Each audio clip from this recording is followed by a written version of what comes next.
Welcome, everybody, to Midday Magazine for this Wednesday, December 18th, 2024. Have your host, James J. Maloff, here. In part two at 4:30, we're going to talk to our great friends at the Wisconsin Rapids Family Center, catch up with them a little bit. Right now in studio, we have our great friend, Wisconsin Rapids Mayor Matt Zacher, with us. Matt, always good to see you. Thanks so much for the time. Morning, James. Thanks again for having me. Oh, are you on too? Okay. You threw me there for a little bit. Okay. Good to have you here. Thanks for being here, man. Appreciate the time. Yeah, thank you. Want to send a big shout out to our friends at Wisconsin Rapids Community Media as well. Appreciate the team over there. Do yourself a favor if you haven't done so already. Go to your search bar and YouTube, type in there Wisconsin Rapids Community Media, and subscribe to the work that they are doing over there. Really nice work with the ribbon cutting ceremony. I was not able to be there, but I got to see the video. Great stuff. Felt like I was there. It was really nice work you guys do over there.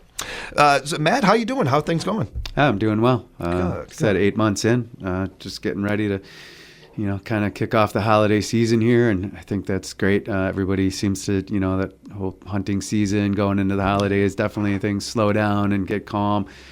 Finishing up the budget certainly helped with taking some of the pressure and stress off of everybody, and just knowing that we have that snapshot for next year and where we're going. And I think the council's excited. Most of the council are excited to get into the 2026 budget right away beginning this year and start talking about some of the things that we know are going to be questions again at the end of this year. Some of the things, we might talk about already is the Humane Society and just what that kind of took on and what that looked like, and some other things. But it doesn't help to wait till the very end of the year and then start talking about it again. I think if these are going to be ongoing concerns, then we need to talk about them from the beginning of the year all the way through the year and try to get the answers to the questions that everybody has and be ready to go. It's a nice, we're going to touch on a number of those things, and it's a really strong point, I think, to bring up, especially where we're going to start our show today, because when you kick the can, you're just not only creating a problem for future generations, but whatever that problem is more than likely going to cost more and cost the community more, as we found with our jail. We kicked the can on this jail for 30 years. This thing has needed to be built, and we finally got it built. And I am very proud of this community, the board, everybody that got this done. But had we done this 20, 30 years ago, it would have been a lot cheaper. And to that point, now we can't do anything about the past. We are going forward. Time only goes one direction. But I think it's a lesson for us, not just us, but areas like this, in all areas, big, small, all that, that if we can get ahead of things, if we can catch things at the pass, might be a good idea to do it. So to your point, the Humane Society, some of these things, it's really good on us to get on these early, especially considering all those other factors. Yeah, it's I agree 100%. I will say what I've learned pretty quick is that if you don't have somebody taking up the issue as the leader of it, it just gets put to the side. Because I don't want to say it's government. It's just when you It's tough. You need a leader for everything, and even as a mayor, you can only take on so many agenda items that you want to take on and keep pushing forward. But I take it on as my responsibility, but also getting somebody assigned to that task and say, don't let this go. Dog with a bone, just stay on it, stay on it. And that's my intention for this year coming up. I say, I'm going to keep learning, but I learned a lot in 8 months as to the difference between, a fast-paced entrepreneurial business where you make a decision and everybody jumps to and just says, let's get it done, and they make it happen. Whereas with government, it's very entrenched, and there's a lot of people that have been there a long time, and there's a lot of what they call institutional knowledge, which means this is just how we've always done it. Not easy to break those cycles, but at the same time, my intention is to stay on top of it and just keep going and be as pleasantly persistent as I can and get things to happen. And it does work when everybody knows you're not going to quit, they're going to get it done. So. I love the phrase and go by it myself of pleasantly persistent. It's something I do quite a bit too. With and so much of this too is there's a lot out there. There's a lot of causes. There's a lot of different things that need our attention, and they affect different people differently. So maybe they mean more to certain people than others. That's why we are so encouraging when you get a passion for something to take the ball and run with it. It's important, and when you do that, great things can happen. Like this new jail being built, and now it's up and it's running. The ribbon cutting was yesterday. How did that go? Yeah, it was a great event. It was, I've stayed in touch with Sheriff Becker with everything that's been going on. It's just been great, and I think he's really, amongst some people on the the board there that really took it on and worked as a team, but really the leadership to keep it going every day and making sure. I'm sure it wasn't easy. That's a lot of work that goes into a lot of moving parts. So I appreciate everybody that's put the time, blood, sweat, and tears into making that coming to fruition. So that's pretty neat, and the building itself is amazing, and the joining building that they built in between the old building and the new is going to do great things for that group of people, but everybody in the community that's meeting there, and it's part of our government. It's our building in the end, so it's great, and I thank them very much for the work they did. I wonder what price you would, somebody, and I'm asking this rhetorically, not to you or friends in the studio here or anything. I ask rhetorically what price you would put on knowing that our officers are safer. What price would you put on knowing that the people that are putting their lives on the line are a lot safer because of this building? That your community members, your friends, your neighbors, your loved ones that end up having to maybe serve a little time in there or something like that they are that much safer because of that, because that is a basic human right.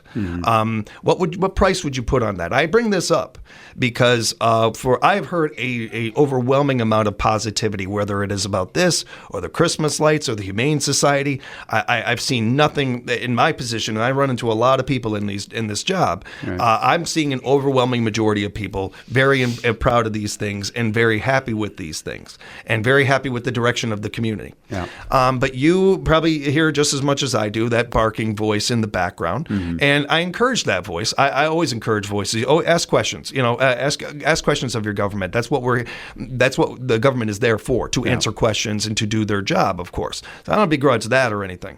But what I do have an issue with is a dog just barking.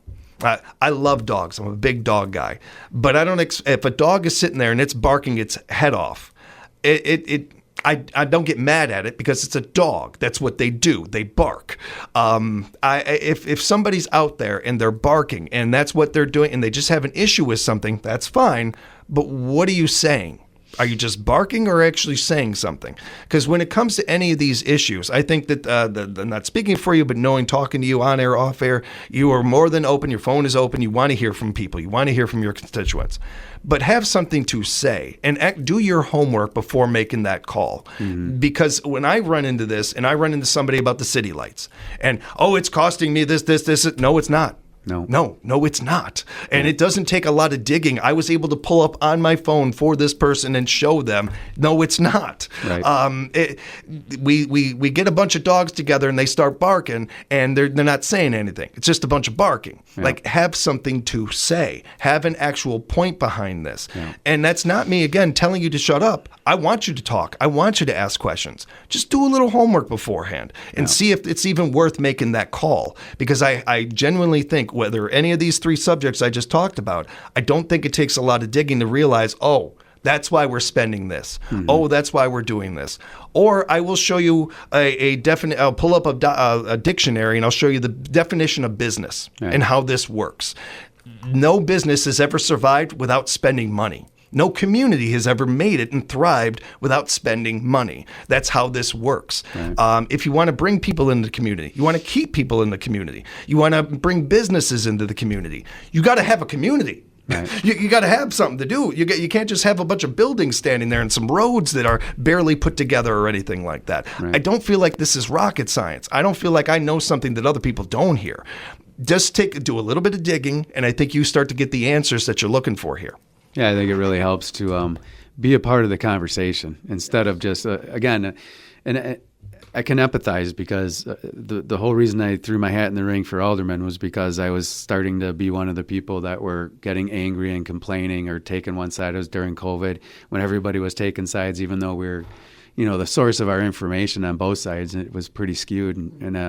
So anyways, I jumped in, and again, I'm just a guy I've seen. I try not to pay too much attention to the social media people out there, but sometimes people bring it to me just in case I want to know. And I hear this one reoccurring theme about, go back to the big city or, I'm like, well, okay. So I grew up in New Berlin, which is just a small city like this. The gigantic city of New Berlin. And then everywhere I went for jobs was always in smaller cities. I did go to school in Milwaukee, like most kids do, I guess, after the military. I went there. And, I spent some time learning about the city. I'm not afraid of the city. Like, it's just another thing. But when I come here, this is my home. So I want everybody to understand 20 years in, I know the people. I know the ins and outs of who's who and what's what and how to make things go. And now I'm learning how to help run the city, do the best job that I can do, and find the people that really care. If you want to say something, it would be better to bring it to us so that we can hear it versus just talking in this bubble on social media where the negativity just builds and builds instead of saying, wait a second, these are just people, just like we are people, they are people, like we're all in this together. Come and talk to us and find out what's really going on. I'm more than happy to talk to anybody. I can't do it on social media because as soon as you open anything up, it just blows up into, I can... There's some names I can call it, but right. But I won't. But it does get a little crazy, and it's like the wild, wild west, and it doesn't do anything good. But at the same time, as the city, what I'm striving for, and in 2025, we're going to be bringing out a new website that's going to be way more interactive on our phones, so that's not just on a computer. And that way I want to be able to get information out to the people so that I can get feedback from them immediately as to what the majority of people would like to see. And my goal is to get at least 4,000 followers on that website because that's everybody in this community, the outlying communities and Wisconsin Rapids, because more and more as I talk to people, I see that we are just one big community trying to work together, even though people get frustrated about, I'm from here, they're from there, who pays taxes for the road and all that stuff. In the end, we're still just humans. We're all abiding by the rules that the state sets for us. That's another thing I'm learning is just how beholden to the state rules that we are, and that really... Like we could go into the whole taxes and assessments and how this all played out. And just so everybody knows, I got hit with 33% increase, over $1,500. So I'm right in the same ballpark as everybody else. I'm a resident just like everybody else is. So we're all in it together and nobody's happy about it. But at the same time, it was due to come as the prices of housing go up. Wisconsin Rapids is doing the same thing. And all they did was bring the assessed prices in line with the market, what the market prices are, and this is where we stand now. But it's never fun when you go through the changes. So I understand the anger and frustration. I'm feeling some of it myself. So. It started with Sheriff Becker, but it really has continued with all of our representatives and politicians that have joined us, from Congressman Kine back in the day to Representative Krug to yourself or the previous mayors. One of the jobs that I believe I have in this role is to remind people that you are human beings. It's one of the easier jobs I have at times, and then it's one of the harder jobs I have because it's very important that we remember when we're barking and we're talking about these things, and we're talking to another human being, we're talking to a fellow citizen, we're talking to somebody that is no different than anybody else outside of maybe a title, or that they decided to throw their hat in the ring and be a part of things. And one other quick note about cities and people from cities and all of that, and you can say that I'm biased, it don't mean I'm wrong. What do you think, what would you give to not be, and I love these states, I'm not saying anything wrong against them, but look at Montana, look at the Dakotas. What do they have that we don't? Or what do we have that they don't? We got two major cities at the very least we can point to, Madison and Milwaukee. Mm-hmm. The economy in this state compared to those states is gigantic.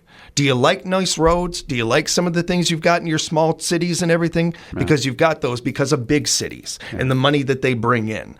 Big cities help states survive. The knowledge that you can learn from a big city to bring to a small city, why would you not? Mm-hmm. Why, that's how we survive. That's smart. That's just smart business, let alone just intelligent to do.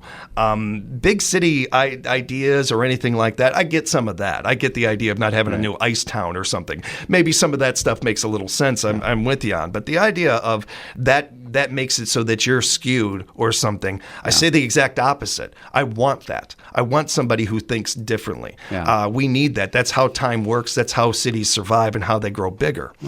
I would want somebody, that, again, I said it before, and not saying other people are, but to not be afraid. Like when you grow up in a small town and you never really leave a small town and you hear about Madison and Milwaukee and big cities, I think it's important to have leadership that can live and exist in both and function well in both and understand the people from a small town, but also be able to communicate well with people from the big cities, because again, we need both of them. Like we don't, the world doesn't exist without both. And I think the more we can talk and the more we have people that can traverse between the two communities is only better for all of us in the end, because we don't live in a bubble. Our economy doesn't live in a bubble. And again, like I said, I'm learning more and more just how much the state and what they do affects us, even more so than the federal government, I think, in a lot of ways.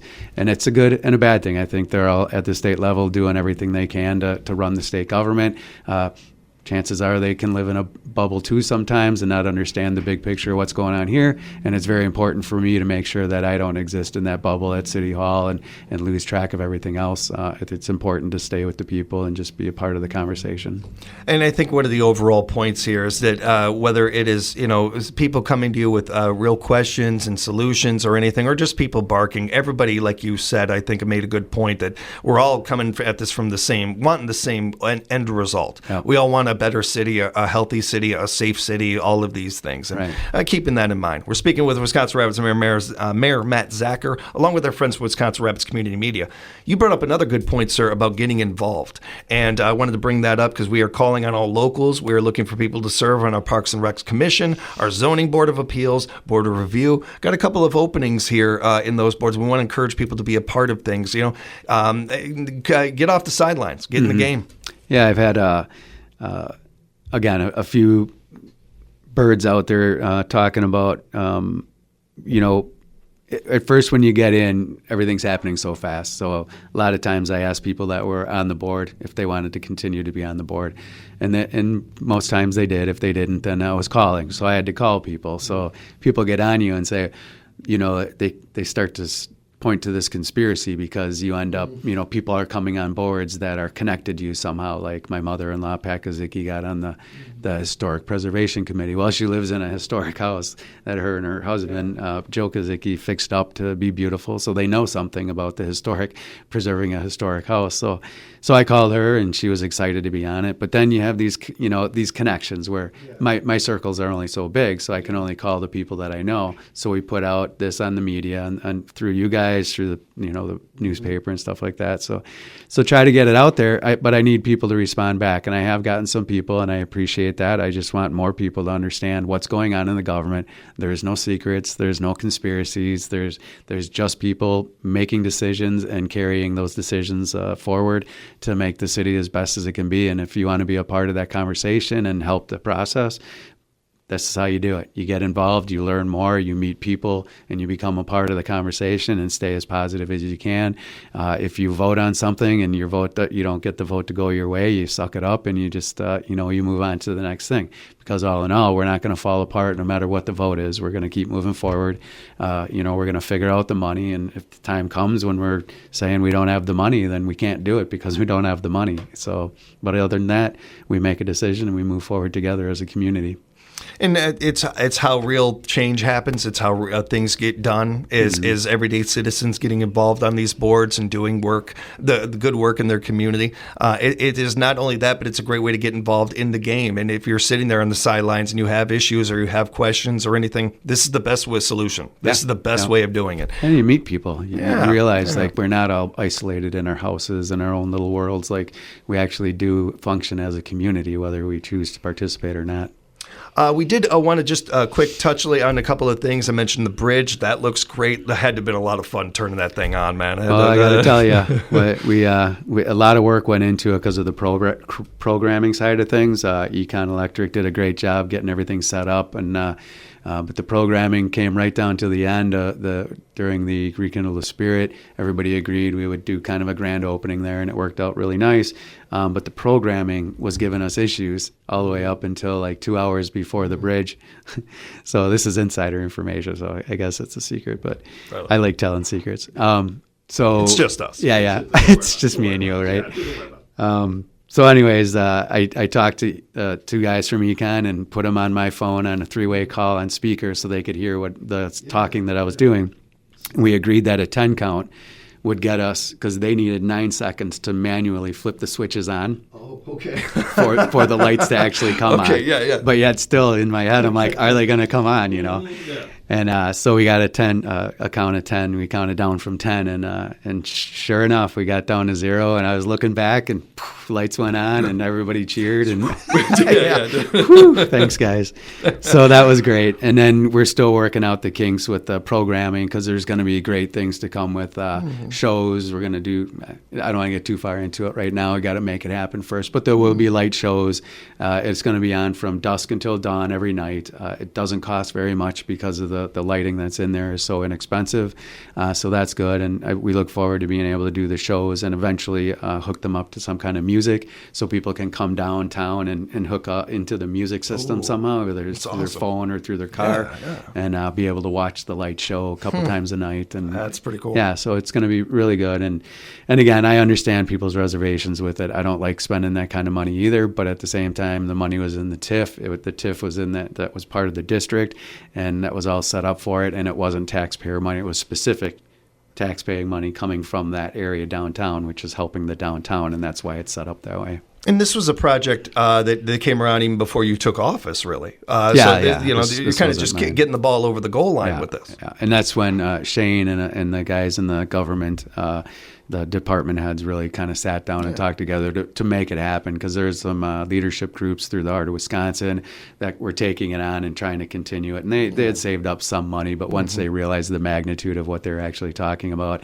it had to become more of a private government connection to make it happen. So we got to wrap up, but before we do, just real quick, I noticed that there isn't they're working on the mill, but not a real big update over there with that. But I did notice that man, it's been 8 months that you've been doing this. The time just really flew by. Yeah, it's crazy. How has it gone for you? How you feel it's going? Yeah, everything's really good. And just to update the mill, they got all the permits that they need through the DNR and EPA, and that's what they're waiting for the asbestos, because there's a lot of it in there. Yeah. That all has to come out before they can take some of the non-ferrous metals out.